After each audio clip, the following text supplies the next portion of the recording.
Hello, welcome to pregnancy tips. അപ്പോൾ ഇന്ന് നമ്മൾ സംസാരിക്കാൻ പോകുന്നത് പ്രഗ്നൻസിയുടെ ആദ്യഘട്ടത്തെ കുറിച്ചാണ്. അതായത് ഓവുലേഷൻ പീരീഡ് എപ്പോഴാണ്, അത് എങ്ങനെ തിരിച്ചറിയാം, അതുപോലെ താൻ ഗർഭിണിയാണെങ്കിൽ ശരീരം കാണിക്കുന്ന ആദ്യ ലക്ഷണങ്ങൾ എന്തൊക്കെയാണ് എന്നീ കാര്യങ്ങളൊക്കെയാണ് ഞാൻ ഇന്ന് ഈ വീഡിയോയിലൂടെ പറയാൻ ഉദ്ദേശിക്കുന്നത്.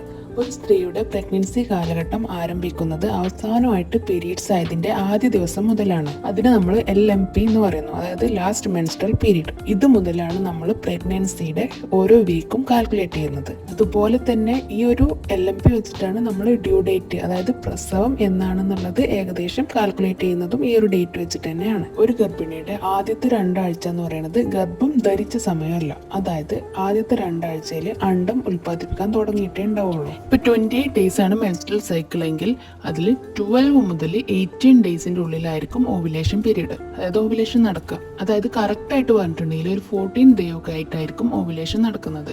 സാധ്യത ഉള്ളത് അതിന്റെ ഉള്ളിൽ എപ്പോൾ വേണേലും സംഭവിക്കാം.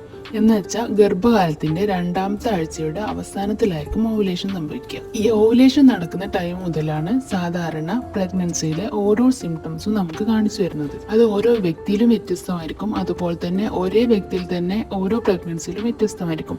ഇത് ഫസ്റ്റ് പ്രഗ്നൻസിയിലുള്ള സിംറ്റംസ് തന്നെ ആയിരിക്കണം എന്നില്ല സെക്കൻഡ് പ്രഗ്നൻസിയിലും ഉണ്ടാവുന്നത്. ഇനി അത് സെയിമും ആയിരിക്കാം. അപ്പോൾ ഈ ഓവുലേഷൻ പീരീഡ് എന്ന് പറഞ്ഞിട്ടുണ്ടെങ്കിൽ അണ്ടം ബീജവുമായിട്ട് ഫ്യൂഷൻ ചെയ്യാൻ റെഡി ആയിട്ട് നിൽക്കുന്ന ടൈമാണ്. അതുകൊണ്ട് തന്നെ പ്രഗ്നന്റ് ആവാൻ ട്രൈ ചെയ്യുന്നവർ ഈ ടൈം നോക്കി കറക്റ്റ് ബന്ധപ്പെടാൻ ശ്രമിക്കുന്നതാണ് മാക്സിമം നല്ലത്. ഈ ടൈമിൽ നമ്മൾ ശ്രദ്ധിക്കേണ്ട വേറെയും ഒരുപാട് കാര്യങ്ങളുണ്ട്. അതായത് മാക്സിമം സ്ട്രെസ് ഫ്രീ ആയിട്ട് ഇരിക്കാൻ ശ്രദ്ധിക്കുക, പ്രിനാറ്റൽ വൈറ്റമിൻസ് ഒക്കെ എടുക്കാൻ ശ്രദ്ധിക്കുക. ഫോളിക് ആസിഡ് ഈ സമയത്ത് കഴിക്കുന്നത് വളരെ നല്ലതാണ്. അത് എംബ്രിയോന്റെ ഡെവലപ്മെന്റിനെ നല്ല രീതിയിൽ തന്നെ ബാധിക്കുന്ന ഒന്നാണ്. പിന്നെ ഈ സമയത്ത് നല്ല ഡയറ്റ് തന്നെ ഫോളോ ചെയ്യുക, അതായത് പ്രോട്ടീൻസും കാൽഷ്യം ഒക്കെ അടങ്ങിയിട്ടുള്ള ഫുഡ് നന്നായിട്ട് കഴിക്കാൻ വേണ്ടി ശ്രദ്ധിക്കുക.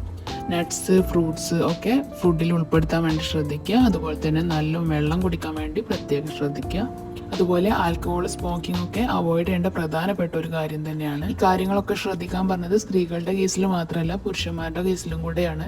കാരണം ആരോഗ്യമുള്ള അണ്ടത്തിൽ നിന്ന് മാത്രമല്ല ബീജത്തിൽ നിന്നുമാണ് കുഞ്ഞുണ്ടാവുന്നത്. അതുകൊണ്ട് തന്നെ ബീജത്തിന്റെ ആരോഗ്യം ഈ കാര്യത്തിൽ മെയിൻ ആണ്. ഇപ്പോൾ ഗർഭകാലത്തിന്റെ 3ാമത്തെ ആഴ്ച മുതലാണ് ഭ്രൂണത്തിന്റെ ഡെവലപ്മെന്റ് സ്റ്റാർട്ട് ചെയ്യുന്നത്.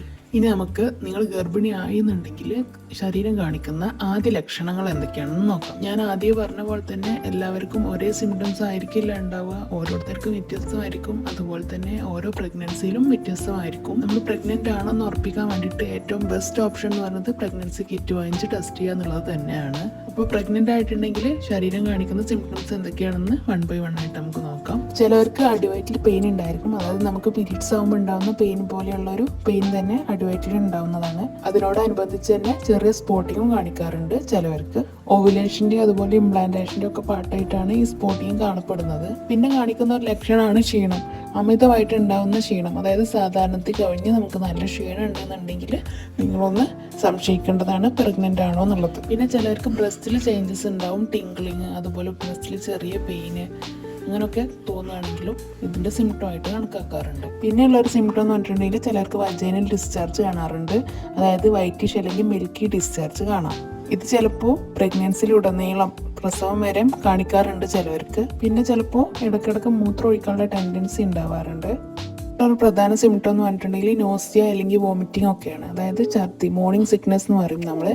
അതായത് രാവിലെ എണീറ്റുണ്ടെങ്കിൽ കൂടുതലായിരിക്കും. മോർണിംഗ് സിക്നസ് എന്ന് പറഞ്ഞാൽ രാവിലെ മാത്രമല്ല എപ്പോൾ വേണമെങ്കിലും സംഭവിക്കാം, എങ്കിലും രാവിലെ നമുക്ക് കുറച്ച് കൂടുതലായിട്ട് ഛർദ്ദിക്കാനുള്ള ടെൻഡൻസി ഒക്കെ തോന്നാറുണ്ട് ചിലർക്ക്. അതുപോലെ തന്നെ ചില ഭക്ഷണങ്ങളോട് അവഗണന, ചില സ്മെല്ലിനോട് അവഗണന ഒക്കെ തോന്നും. ചിലവർക്ക് ഭർത്താക്കന്മാർ സ്മെല്ല് പോലും പറ്റാണ്ടിരിക്കാറുണ്ട്.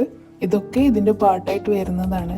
അതുപോലെ ചിലർക്ക് ബാക്ക് പെയിൻ പോലുള്ള ലക്ഷണങ്ങളും കാണിക്കാറുണ്ട്. അപ്പോൾ ഇതിൽ ഏതെങ്കിലുമൊക്കെ ലക്ഷണങ്ങൾ നിങ്ങൾക്ക് ഉള്ളതായിട്ട് തോന്നുകയാണെങ്കിൽ അധികം വൈകിപ്പിക്കാതെ ഒന്നെങ്കിൽ ടെസ്റ്റ് ചെയ്യുകയോ അല്ലെങ്കിൽ ഡോക്ടറെ കൺസൾട്ട് ചെയ്യുകയോ ഒക്കെ ചെയ്യുക. അപ്പോൾ ഇത്രയും കാര്യങ്ങളൊക്കെയാണ് പ്രഗ്നൻസിയുടെ ഫസ്റ്റ് 1 to 3 വീക്സിനെ കുറിച്ച് പറയാനുള്ളത്. പറഞ്ഞ കാര്യങ്ങളെല്ലാം എല്ലാവർക്കും മനസ്സിലായി എന്ന് വിചാരിക്കുന്നു. മനസ്സിലായിട്ടുണ്ടെങ്കിൽ, യൂസ്ഫുൾ ആയിട്ട് തോന്നുന്നുണ്ടെങ്കിൽ മറ്റുള്ളവർക്ക് കൂടെ ഷെയർ ചെയ്ത് കൊടുക്കുക. വീഡിയോ ലൈക്ക് ചെയ്യുക, ആദ്യമായിട്ട് കാണുകയാണെങ്കിൽ സബ്സ്ക്രൈബ് ചെയ്യുക.